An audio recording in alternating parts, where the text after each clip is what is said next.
أو كما قال تعالى في موضع آخر سبحان الذي أسرى بعبده ليلا من المسجد الحرام إلى المسجد الأقصى الذي باركنا حوله أو كما قال النبي صلى الله عليه وسلم لا تشد الرجال إلا إلى 3 مساجد المسجد الحرام والمسجد الأقصى ومسجد هذا.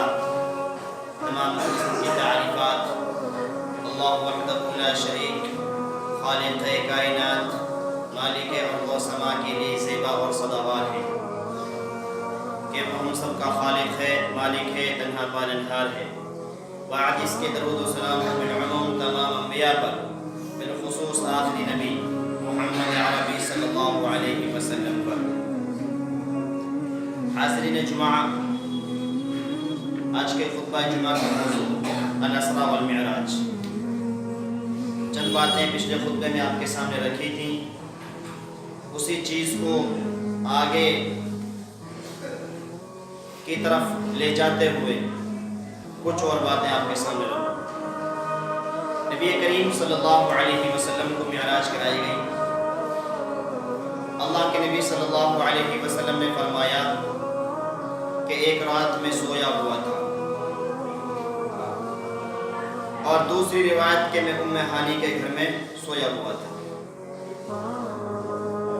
یہ روایت کہ میں ایک رات سویا ہوا تھا، الفاظ ہیں کہ اپنے گھر میں سویا ہوا تھا. تو 2 فرشتے آئے. ایک حدیث میں ہے کہ جبریل امی آئے اور چھت کو پھاڑا یا چھت میں سوراخ کیا یا چھت کو کشادہ کیا، تو مجھے وہاں سے لے گئے آب زمزم کی طرف. وہاں میرے سینے کو چاک کیا، کھولا، اور وہی الفاظ جو میں نے پچھلے جمعہ میں دہرائے تھے پڑھا ہماری زبان میں. اور یاد رہے کہ یہ زبان، یہ الفاظ، یہ لفظ کوئی غلط نہیں ہے. میرے سینے کو چاک کیا، کھولا، کشادہ کیا، پھاڑا. اس کے بعد دل کو باہر نکالا گیا، دھلا گیا. میرے جسم میں ایک پیالہ جو ایمان اور حکمت سے بھرا ہوا تھا ڈالا گیا. اللہ کے نبی دیکھ رہے تھے. اس کے بعد براق کو لایا گیا، مجھے براق پر سوار کیا گیا.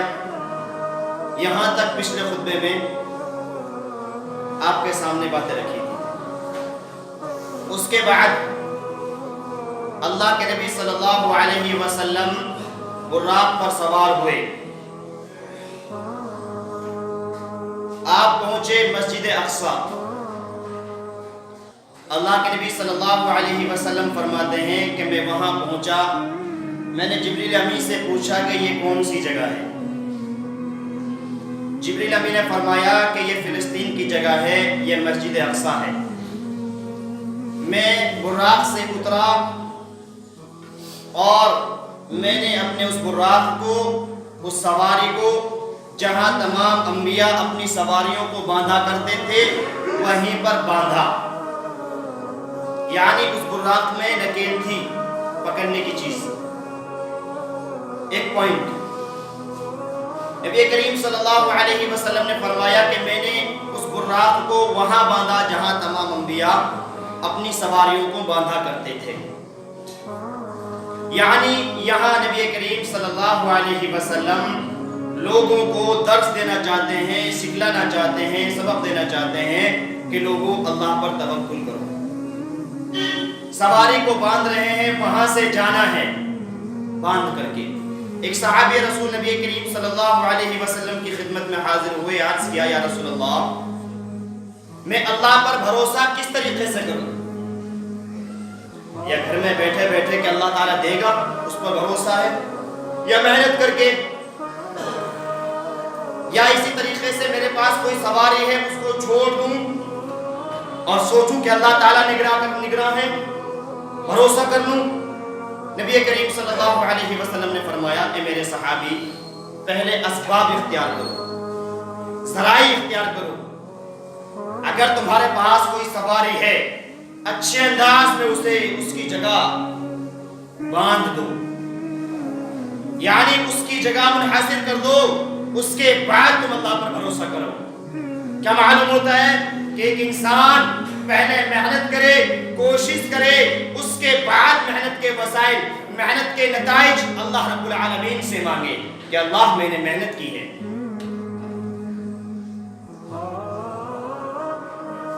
یعنی اللہ پر بھروسہ اس طریقے سے کرے کہ میں نے اپنا حق ادا کر دیا، اس کے بعد اللہ رب العالمین جو راستہ دے، جو چیز دے وہ میرے لیے ہے۔ اس کے بعد نبی کریم صلی اللہ علیہ وسلم فرماتے ہیں ثم دخلت المسجد فصلیت فیہ رکعتین، میں مسجد میں داخل ہوا اور میں نے اس میں 2 رکعتیں پڑھی۔ اس کے بالمقابل ایک روایت ہے ابن جریر کی، شیخ البانی ناصر الدین البانی رحمت اللہ علیہ نے اس حدیث کو صحیح قرار دیا ہے۔ وہ کہتے ہیں کہ اللہ کے نبی صلی اللہ علیہ وسلم نے فرمایا میں نے تمام انبیاء کی امامت کرائی۔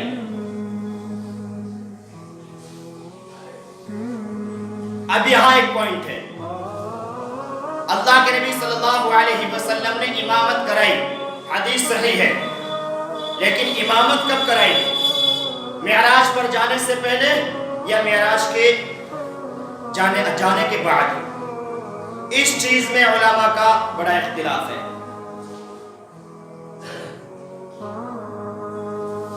کچھ لوگوں کا یہ کہنا کہ پہلے کرائی گئی اور کچھ کا یہ کہنا کہ بعد میں اللہ کے نبی صلی اللہ علیہ وسلم کے ساتھ تمام انبیاء کو بھیجا گیا تو اللہ کے نبی صلی اللہ علیہ وسلم نے امامت کرائی۔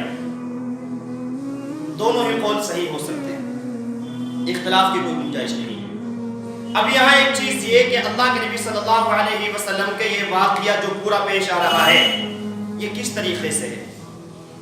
کچھ لوگوں کا کہنا یہ ہے کہ اللہ کے نبی صلی اللہ علیہ وسلم کو یہ ساری چیزیں خواب میں کرائی گئی،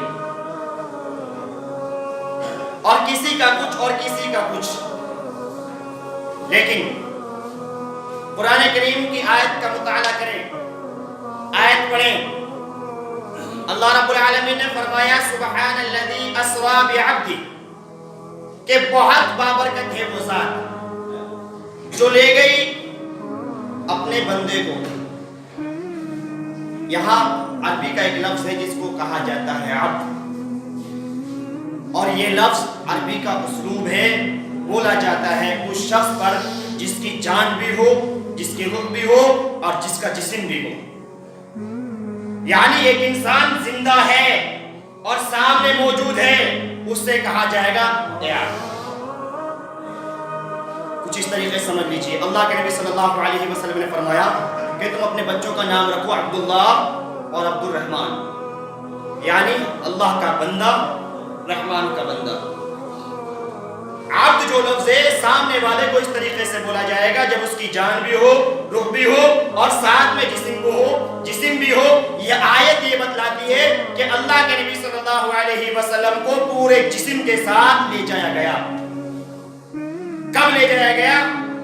بعبدہ لیلا من المسجد الحرام، اسرا کہا جاتا ہے رات کے حصے کو، لیلا نکرہ استعمال کیا گیا ہے، عربی کا یہ اسلوب ہے کہ رات کے کسی بھی حصے میں،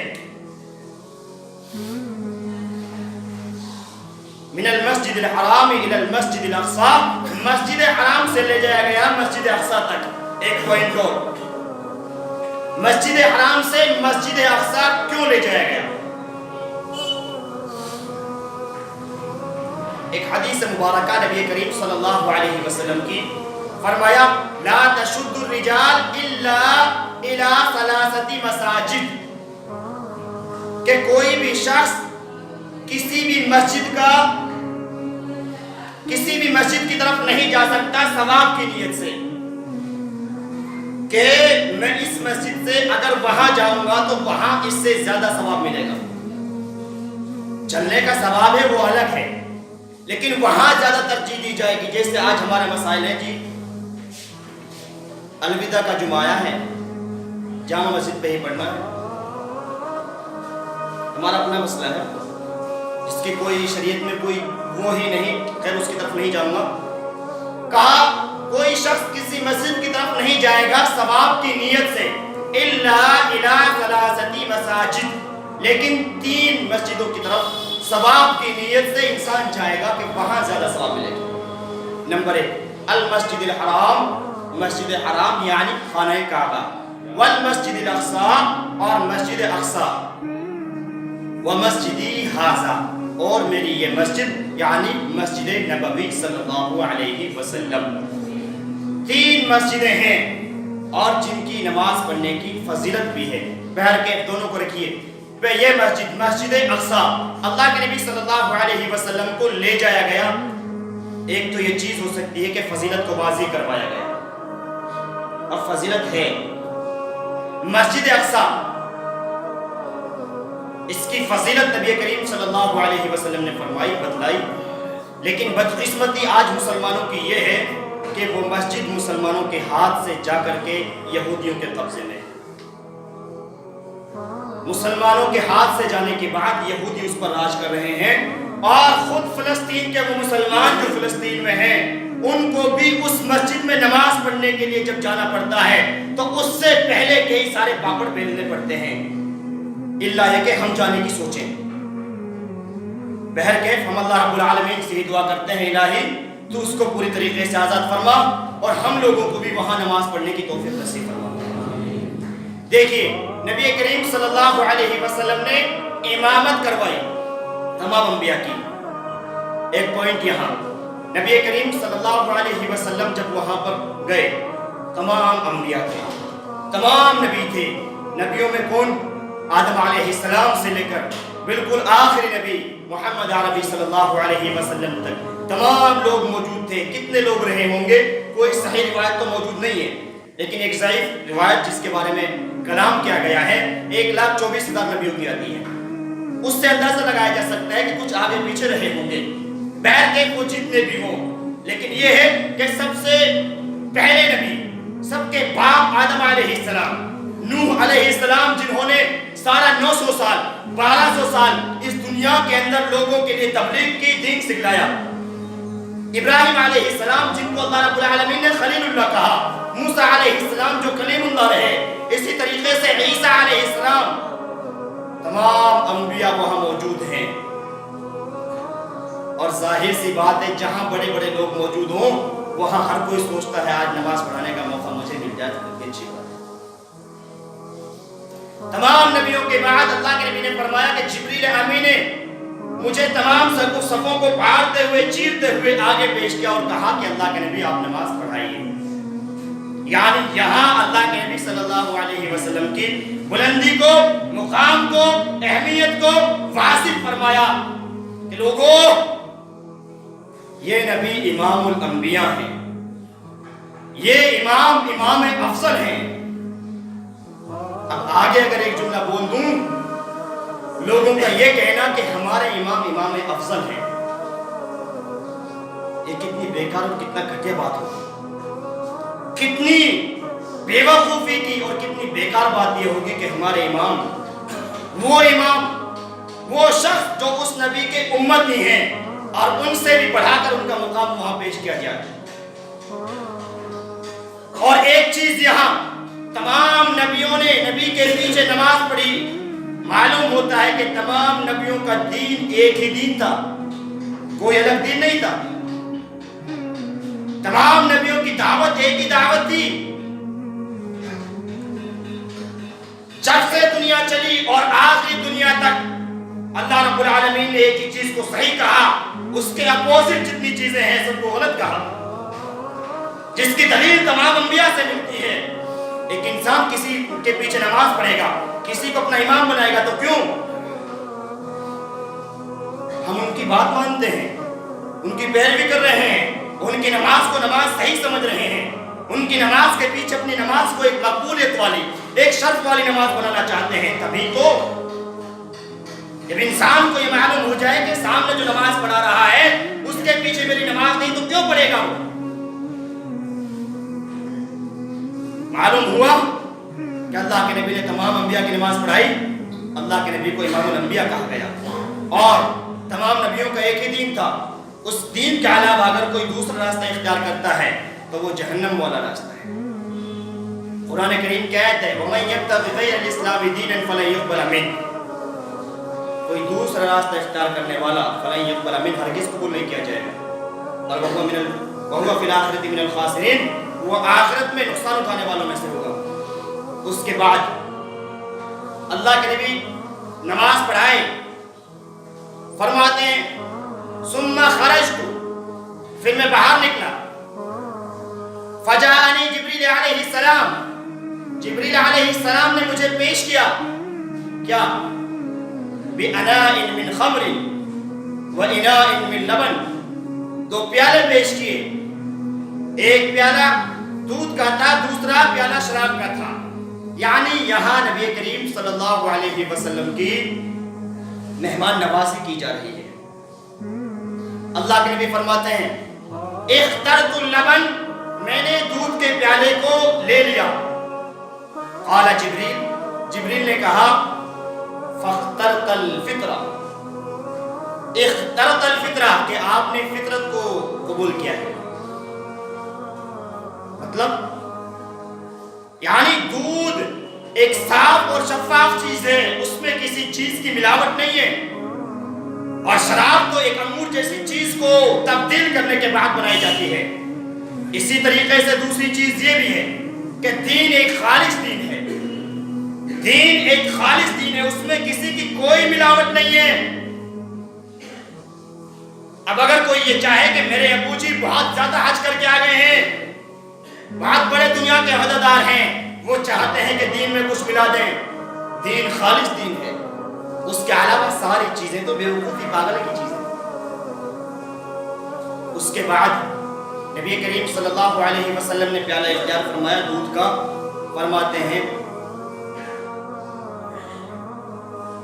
ثم اخذ بیدی عرج بی الى سماء الدنیا، ایک روایت کے الفاظ ہیں، فرماتے ہیں کہ جبریل امین نے میرا ہاتھ پکڑا، عرج بی الى سماء الدنیا، اور مجھے اٹھایا، لے گئے آسمانی دنیا پر، آسمانی دنیا پر لے گئے۔ دوسری حدیث کے الفاظ یہ ہیں ثم انطلق حتى اتينا الى سماء الدنیا، یہاں تک کہ ہم پہنچ گئے آسمان کی دنیا پر۔ کئی طرح کے الفاظ الگ الگ حدیث میں ہیں، سارے ہی حدیث کے الفاظ صحیح ہیں۔ یہاں یہ دلیل ثابت ہوتی ہے کہ اللہ کے نبی جبریل امی کے ذریعے سے آسمان پر پہنچ رہے ہیں۔ اس کے بعد کیا ہوتا ہے؟ پہلے آسمان پر پہنچے، جبریل امی نے دستک دی، سوال کیا گیا کون ہے؟ کہا جبریل امی، جبریل ہوں۔ کہا ساتھ میں کون ہے؟ کہا ساتھ میں محمد صلی اللہ علیہ وسلم ہے۔ سوال کیا جاتا ہے کیا آنے کو اجازت ملی ہے؟ پوائنٹ نوٹ کیجئے گا، بہت اہم چیز ہے۔ کہا کیا آنے کی اجازت ہے؟ اور سامنے سوال کرنے والا کون ہے؟ فرشتے۔ پہلی چیز سوال کیا کون ہے؟ کہا جبریل۔ ساتھ میں کون؟ محمد۔ کہا اجازت ہے؟ کہا اجازت ہے، یعنی ابھی تک ان کو پتا نہیں ہے آ کون رہا ہے۔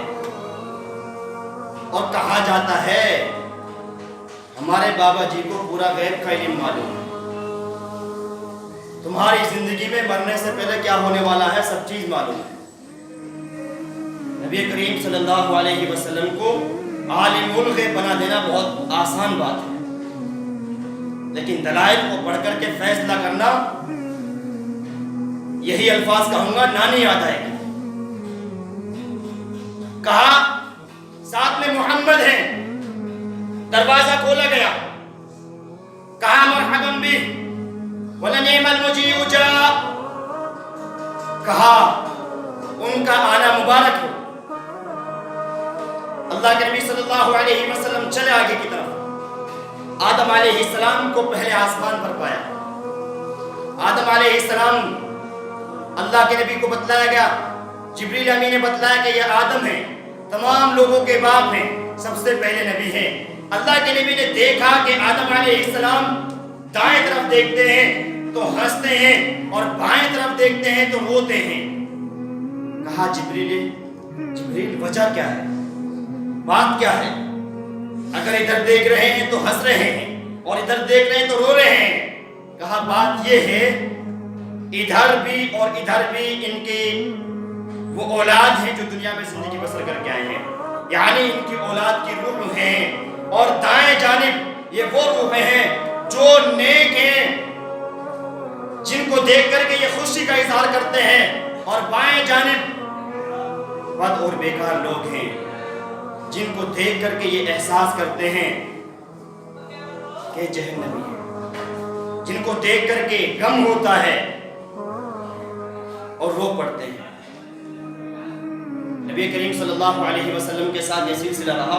پہلے آسمان پر گئے، دوسرے پر گئے، دوسرے پر یحییٰ اور عیسیٰ علیہ السلام ملے، یہی واقعہ پوری طریقے سے آیا، سوال و جواب ہوئے. تیسرے پر گئے، یوسف علیہ السلام ملے. اللہ کے نبی صلی اللہ علیہ وسلم کے سارا واقعہ پیش آنے کے بعد فرمایا کہ میں نے یوسف کو دیکھا، ایسے تھے کہ دنیا کا شطر الحسن، آدھا حسن و خوبصورتی صرف ان کو دی گئی ہے، یعنی دنیا کے اندر جتنی خوبصورتی ہے آدھی خوبصورتی ان کو دی گئی ہے. آج ہمارے نوجوان ہیں، کہو نیک بنے، اللہ کی عبادت کریں، غلط کام چھوڑیں، تو جواب ملتا ہے اللہ رب العالمین نے خوبصورت کیوں بنایا ہے، فائدہ اٹھانے دیجیے. یہ سچائی ہے، یعنی اللہ رب العالمین نے جو بنایا ہے اس کا صلہ، اور یہ دکھلاتے ہوئے کہ اللہ رب العالمین نے پیدا کیا ہے اس کے اپوزٹ کرنا، ایسی خوبصورتی پر لعنت ہوگی جو اللہ کی نافرمانی کی طرف لوگوں کو بھارے. ایسے خوبصورت ہونے کے بعد اللہ کی عبادت نہ کر سکے، یہ نہ سمجھ سکے کہ اللہ رب العالمین نے اتنا خوبصورت کیوں بنایا ہے، کیا فائدہ ایسے انسان. اس کے بعد چوتھے پر گئے، پانچویں پر گئے، چھٹے پر گئے. ادریس علیہ السلام ملے، ابراہیم علیہ السلام ملے، اور موسیٰ علیہ السلام ملے، سب ملے. موسیٰ علیہ السلام چھٹے آسمان پر ملے. موسیٰ علیہ السلام اللہ کے نبی وہ سب مسئلہ ہونے کے بعد رونے لگ گئے. کہا گیا کیوں روتے ہیں؟ کہا اس لیے روتا ہوں یا حاضر غلام، یہ میرا ایک جوان ساتھی، یہ جوان آدمی، الذی بعث من بعدی، جس کو میرے بعد بھیجا گیا ہے، یعنی نبی کریم صلی اللہ علیہ وسلم کے بارے میں بتلا رہے ہیں کہ جس کو میرے بعد بھیجا گیا ہے، میری امت کے لوگوں سے زیادہ ان کی امت کے لوگ جنت میں جائیں گے، اور جن کو مجھ سے زیادہ فضیلت دی گئی ہے. یعنی یہاں بھی موسیٰ علیہ السلام نے واضح فرمایا کہ مجھ سے زیادہ اہمیت رکھنے والے یہ نبی ہیں. ساتویں آسمان پر پہنچے، ابراہیم علیہ السلام ملے. ابراہیم علیہ السلام کے بارے میں اللہ کے نبی نے فرمایا تھا کہ بیت معمور کے ٹیک لگائے بیٹھے ہوئے تھے. سوال کیا گیا بیت معمور کیا ہے؟ اللہ کے نبی صلی اللہ علیہ وسلم نے فرمایا بیت معمور آسمانی دنیا پر، ساتویں آسمان پر ایک ایسی جگہ ہے، ایک ایسے مقام والی جگہ ہے جیسے دنیا میں خانہ کعبہ ہے. ایسی جگہ ہے جیسے دنیا میں خانہ کعبہ ہے، یعنی سب سے زیادہ مقام اہمیت والی جگہ خانہ کعبہ ہے.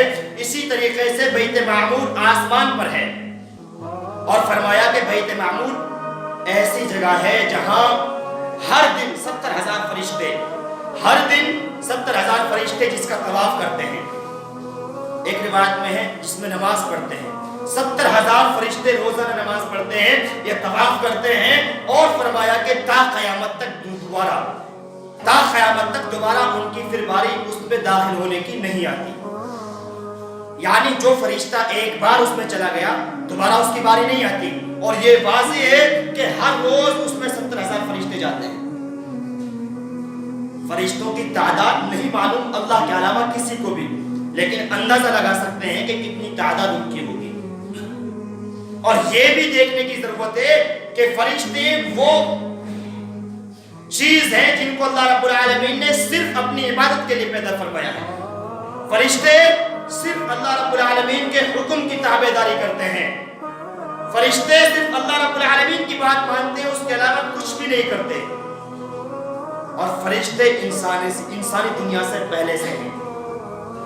غور کرنے کی بات یہ ہے، فرشتے جب تھے موجود تو اللہ رب العالمین کو کیا ضرورت پڑی تھی؟ انسانی دنیا پیدا کرنے کی، احساس کرنے کی ضرورت ہے اور یہ سمجھنے کی ضرورت ہے کہ ہمارا پیدا کرنے کا مقصد کیا ہے۔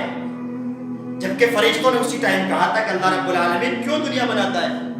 یہ لوگ دنیا میں جائیں گے، ایک دوسرے کا خون کریں گے، ماریں گے، قتل کریں گے، سارے مسائل ہوں گے۔ ہم ہیں عبادت کے لیے، ہم ہیں حکم کی تابعداری کرنے کے لیے، لیکن اللہ رب العالمین نے اس کے بعد بھی انسان کو پیدا فرمایا اور یہ واضح فرمایا کہ سب سے بہترین اگر کوئی مخلوق ہے، سب سے زیادہ مقام والی کوئی مخلوق ہے تو وہ انسان ہے۔ اور انسان اس کے بعد صلہ کیا دے رہے ہیں؟ اندازہ لگا لیں۔ بہرکیف نبی کریم صلی اللہ علیہ وسلم 7ویں آسمان پر ملاقات کرتے ہیں ابراہیم علیہ السلام سے۔ ابراہیم علیہ السلام سے ملاقات کرنے کے بعد اب آگے اللہ کے نبی صلی اللہ علیہ وسلم کے ساتھ پورا واقعہ پیش آتا ہے۔ جنت کو دکھایا جاتا ہے، جہنم کو دکھلایا جاتا ہے۔ وہ انشاءاللہ العظیم تفسیر کے ساتھ آئندہ خطبے میں آپ کے سامنے رکھوں گا۔ باقی اتنی ساری چیزیں سمجھنے کی ہیں کہ اللہ کے نبی کو مسجد حرام سے مسجد اقصی لے جایا گیا، فضیلت واضح کی گئی، ایک اہمیت والی جگہ ہے۔ اللہ کے نبی کو امامت کروائی گئی، فضیلت کو واضح کیا گیا کہ اللہ کے نبی صلی اللہ علیہ وسلم تمام نبیوں کے نبی ہیں اور ان کے بعد کوئی بھی دوسرا راستہ اختیار اگر انسان کرے گا تو راہ نجات نہیں ہے، وہ اپنے لیے جہنم کا راستہ تیار کر رہا ہے۔ ضرورت اس چیز کی ہے کہ ہماری زندگی کے جتنے مسائل ہیں، جتنی ساری چیزیں ہیں، ان کو صرف اور صرف نبی کریم صلی اللہ علیہ وسلم کے طرز عمل پر لانے کی کوشش کریں، کیونکہ نبی کریم صلی اللہ علیہ وسلم نے فرمایا تھا اگر آج موسیٰ زندہ ہوتے، جن کو کلیم اللہ کہا گیا ہے، اگر وہ زندہ ہوتے تو ان کو آج میری پیروی کرنی پڑتی اپنی راہ نجات چننے کے لیے، اپنے آپ کو جنتی بنانے کے لیے۔ جب موسیٰ علیہ السلام اللہ کے